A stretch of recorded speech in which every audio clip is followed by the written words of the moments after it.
Hello, hope you're doing well. Uh, let's talk some Bible stuff, right? Judgment. Judgment. Can a believer be judged? We're going to go over that. Um, if you happen to share the truth of the eventual salvation of all, you might get this odd question. Well, if everyone's saved in the end, then can't I do anything and it won't matter? You know, I just go rob a store. I'll still be saved. Okay, well, um, I think when someone approaches you with that, they don't really mean it. I don't think they mean it at all. I don't think they would ever do any of that. But I have gotten that quite a few times. That's usually the main argument. I can, do anything. But they would very quickly understand that no, you can't do that. Romans 13, Paul says to be subject to the governing authorities. So if your first act, sorry, I'm a little congested. If your first act as a believer doing these things is to go against what Paul taught, that's not a good start. It's not a good start. And you will be judged by the governing authorities of humanity. But I'm getting into something greater. It's called the judgment seat of Christ, or the dais of Christ. I'm going to lead into that today if I can get my thoughts together. Yes, we are held to account by the Lord. Now, I'm not going to get into the judgment seat today, but I need to get into judgment and how believers can be judged. And it probably would have been best to do a video just entirely on what judgment is, because we have this false understanding of judgment. We think that it's all condemnation. No, sometimes judgment is condemnation, like at the Great White Throne. Everyone that is judged at the Great White Throne is condemned. Or maybe it's used for good, which we'll get over a few verses here that show that it's used for helping orphans. And we have a third category. It's for believers specifically. It's discipline. And I want to be very careful. I want to go over these verses thoroughly. So the question at the beginning, we can do anything, right? We're believers. Of course, the question is kind of fatalistic. You're missing the point. Just, it's something that, like I said, if you share this truth, you will run across it at least once. And the dais, or the judgment seat of Christ, is the best answer that you could give. Now, let's get into judgment. Where judgment is used in a negative sense. And we will use two passages from the New Testament today. Now, in John chapter 5, and around verse 20, I want to start at 22. Usually the context is Christ and the Pharisees.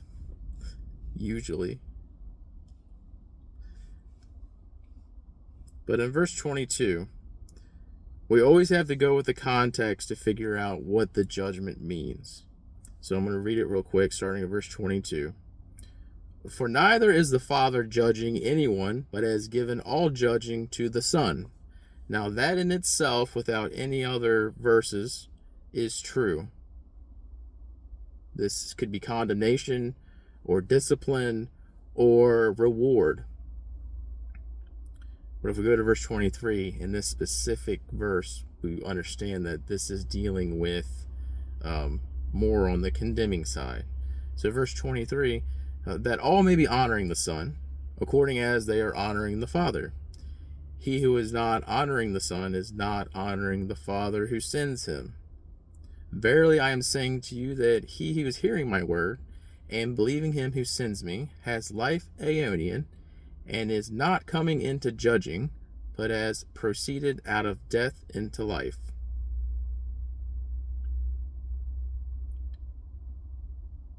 And then down to verse 28, Marvel not at this, for coming is the hour in which all who are in the tombs shall hear his voice, and those who do good shall go out into a resurrection of life, yet those who commit bad things into a resurrection of judging. This is a reference to the great white throne. I may have already said this, but everyone at the great white throne is condemned. They all die. That's not their final end, but that is the result of the judging. So here in this context, judging is negative. And if you want to look at the whole context, John chapter 5, starting around verse 20. I'm going to flip-flop a lot here. So that's negative. Where is judgment used for good? We can go to Matthew chapter 23. Take a little look. This one's easy to remember. It's Matthew 23:23. And this is definitely the Pharisees. They're getting the smackdown right here. All right, Matthew 23:23. Woe to you, scribes and Pharisees, hypocrites! For you are taking tithes from the mint and the dill, and leave the weightier matters of the law, judging, and mercy, and faith. Now these it was binding for you to do, and not leave those. Now, in itself, you could read this and say, well, the Pharisees are supposed to judge people. But we know that the Pharisees were judging people, or rather condemning them, constantly. Those awful sinners that aren't like us. What is the Lord talking about here in Matthew 23? We have to go to the Old Testament to figure out. A verse that is very well known. It's in Micah. Verse 6, chapter 8. Micah 6:8. He has told you, O humanity, what is good, and what is Yahweh requiring from you, save to do judgment, and love kindness, and to walk meekly with Yahweh your Elohim. I think there's a song that goes along with this, a church song. But that still doesn't clear it up to where I want it. I need to go to Isaiah to understand this. What is the Lord talking about? Judging. What kind of judging do the Pharisees need to do? Chapter 1, verse 17 of Isaiah. Leave off the evil. Learn to be good. Inquire for judgment. Make happy the wronged. Judge the orphan. Contend for the widow. So in Isaiah 1:17 it says, judge the orphan. We know that this is not condemnation or negative. Do good for the orphan. So here it is used when he's scolding the Pharisees. He's saying, why are you not doing good? Why are you not building up the lowly? You're tearing them down. So you see we have the resurrection of life and judging, which is condemnation. And here we have judgment used in more of, I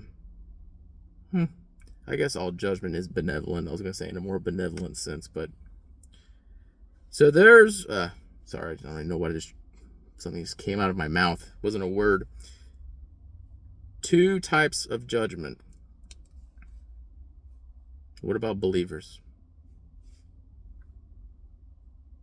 Are believers judged? Yes, believers are judged. Now, I have stressed that there are two gospels. Galatians chapters 1 and 2 really, Paul really stresses there's two gospels. But sometimes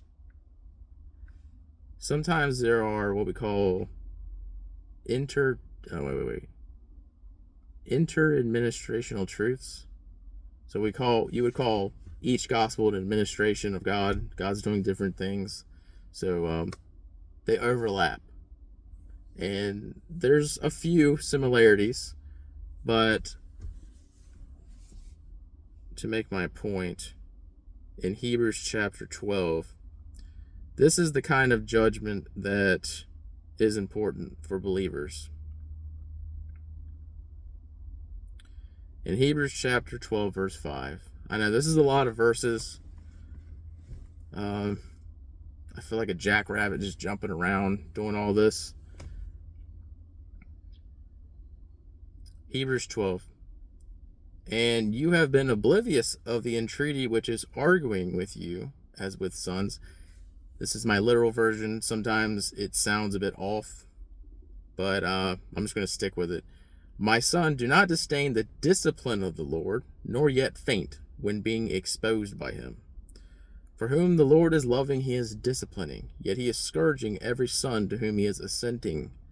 For discipline are you enduring, as to sons is God bringing it to you. For what son is there whom the Father is not disciplining? Now, if you are without discipline, of which all have become partakers, consequently you are bastards and not sons. That was really straightforward. You're bastards and not sons.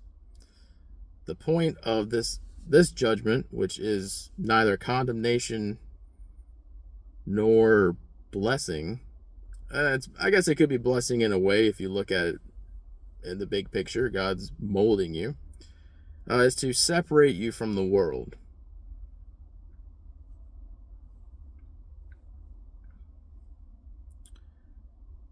First Corinthians chapter 11.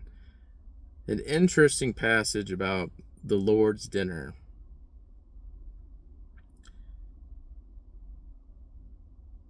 Now, everyone that is being spoken to in 1 Corinthians 11 is a believer. They are part of the body of Christ, which is separate from Israel. I've said this probably 10 times already. Paul's gospel is individual. There are Israelites and Gentiles in the mix. Israel's gospel is national.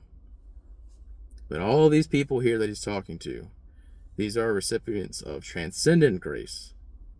They cannot lose their place in resurrection. They cannot lose their salvation. But they can be disciplined or judged. And Paul even uses the word judge here in 1 Corinthians 11. So we'll start at verse 17. And please read the rest of the context. You'll see how Paul leads into it. The whole first letter to the Corinthians is really a scolding for the most part. The Corinthians were in a trading city. It was a Roman colony. And they had some interesting things going on.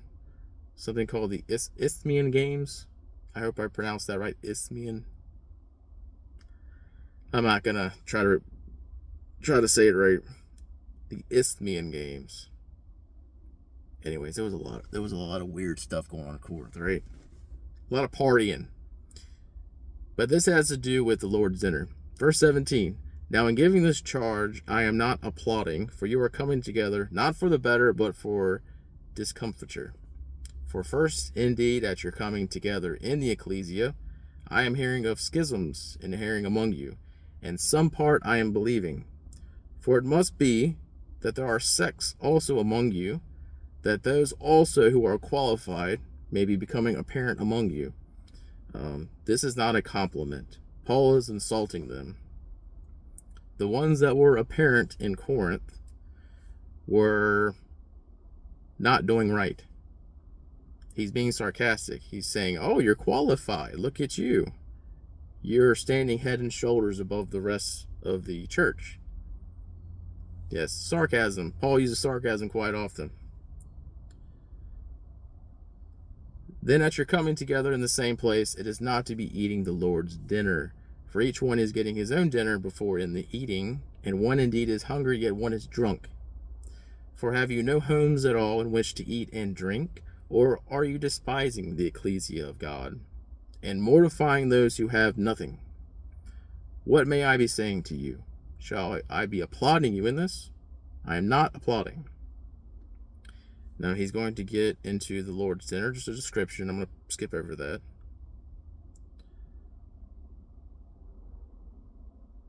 Verse 27. so that whoever should be eating the bread or drinking the cup of the Lord unworthily will be liable for the body and the blood of the Lord. Now let a man test himself first, and thus let him eat of the bread and drink of the cup. For he who is eating and drinking unworthily is eating and drinking judgment to himself, not discriminating the body of the Lord. Therefore many among you are infirm and ailing, and a considerable number are reposing. For if we adjudicated ourselves, we would not be judged. Yet being judged, we are being disciplined by the Lord. You see, this is the same wording in Hebrews. This is that third category of judgment, discipline. And this is for believers. We are being disciplined by the Lord, that we may not be condemned with the world. So, and just like in Hebrews 12, it's to set you apart.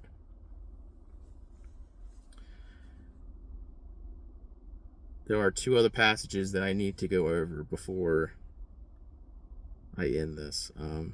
I am going to get into the judgment seat of Christ, but I have to lay the foundation first. Now, we have everything up to Ephesians. You could say is transitory. But Ephesians, Philippians, and Colossians are the grandest truths you will ever see. It is the pinnacle of what God has to tell us. You would not expect to find something like judgment in these letters, but you do. Now this, and you know what? I'm sorry. The severity of the judgment in 1 Corinthians, just a little side note. It says that they were getting sick and dying. It is possible that the reason that that judgment was so severe, even though these were members of the body of Christ, now none of them lost their salvation. None of them lost any of the spiritual gifts that they will get in resurrection. They have not lost immortality. The reason that the judgment was more, or discipline was more severe, may be because they were sharing in the Pentecostal gifts. And those gifts are listed in 1 Corinthians. They were speaking in tongues. They had all kinds of supernatural abilities. So if you're partaking in that, it is more of kind of a slap in the face to disgrace other believers the way that some of them did. Now I don't know if that is the case, but just a little side note.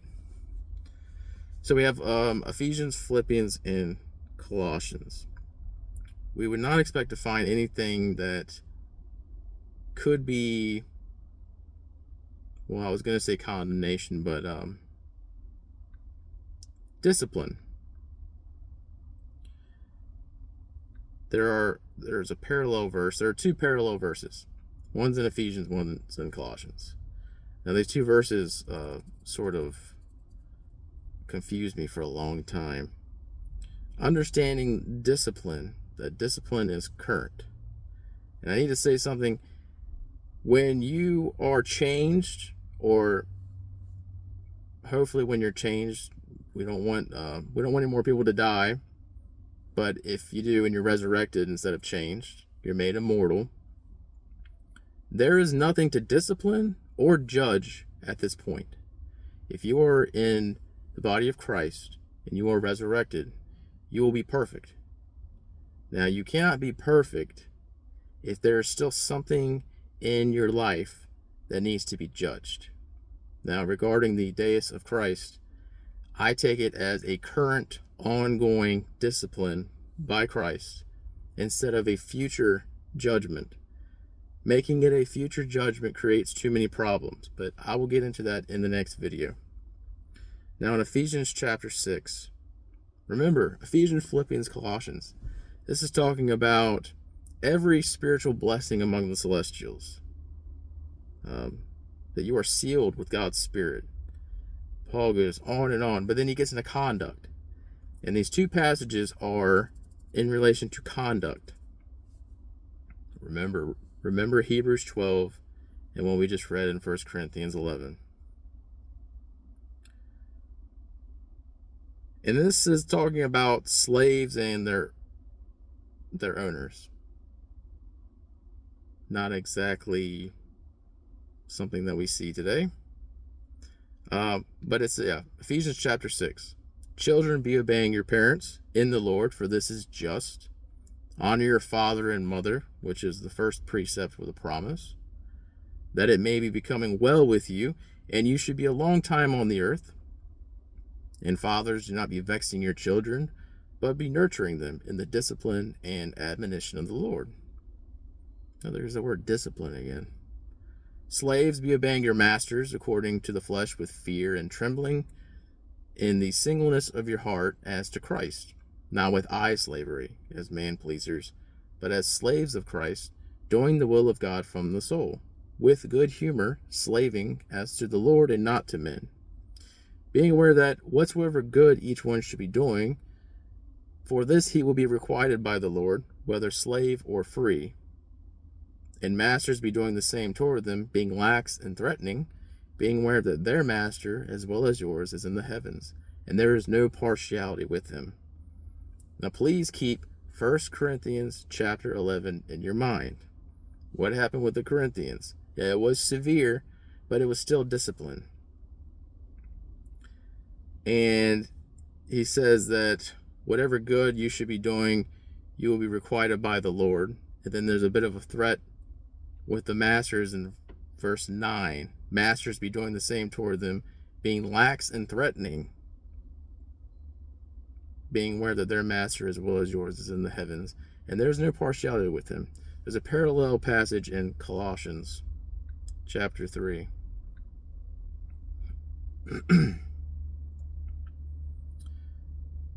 In verse 21, fathers, do not vex your children, lest they may be disheartened. Remember, both of these passages are under the conduct section of the letter. Slaves, obey in all things your masters according to the flesh, not with eye slavery as man pleasers, but with singleness of heart, fearing the Lord. You see the similarity between the last passage I just read in Ephesians? All whatsoever you may be doing, work from the soul as to the Lord and not to men, being aware that from the Lord you will be getting the compensation of the enjoyment of an allotment. Sometimes that's translated inheritance. For the Lord Christ are you slaving. For he who is injuring shall be requited for that which he injures, and there is no partiality. So in Ephesians, if you do good, you are requited or given back good by the Lord. If you injure, you'll be requited back what you injured. Now, this wording, I don't want to get into the wording too much because I don't want to confuse anyone. So I'm at 23 minutes. Okay, what I'm going to do is I'm going to stop there. So we have 3 types of judgment. We have judgment that leads to condemnation. Now, we read in 1 Corinthians 11, Paul says that Christ is disciplining or judging so that they will not be condemned with the world. It's to show that they are apart. And Hebrews 12 says something similar. They are sons, they are not bastards. So we have discipline for believers. We have judgment, which is condemnation for unbelievers. And then we have good judgment, which is more of it's more of telling someone to just do the right thing. Judge the orphans and the widows. Help them. Lift them up. So we have different forms of judgment. But my question at the beginning of the video, can we do anything we want? No, because every day we are evaluated constantly by the Lord. You can do good, you can do bad, but what I'm going to get into in the next video is how does this work?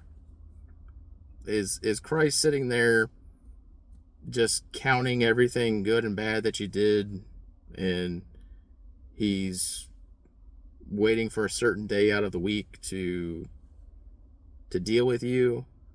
Or maybe there's like a level where the good stuff, or maybe the bad stuff, starts outweighing the good, and then he judges you?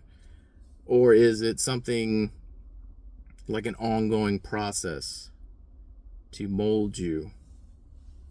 I'm going to get into all this stuff, and it's going to be the judgment seat of Christ.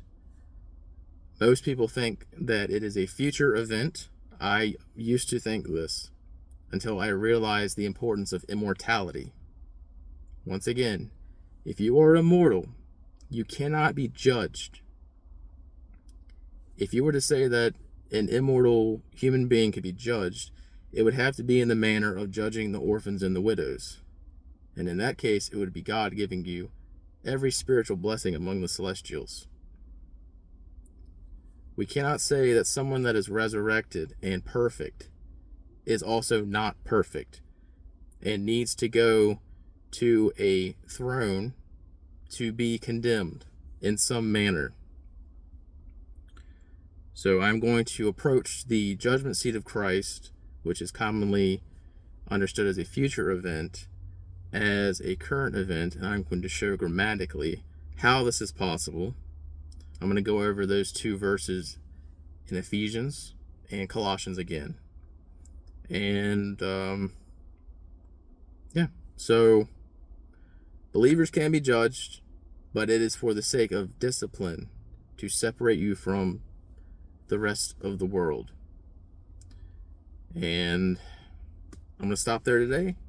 So go over those verses that I listed, and whenever I have the time, I will go over the Deus of Christ, and hopefully it'll clear some stuff up. So thanks for listening. God bless. And just pray about everything that I've said today, and I hope you come to a better understanding of things. All right.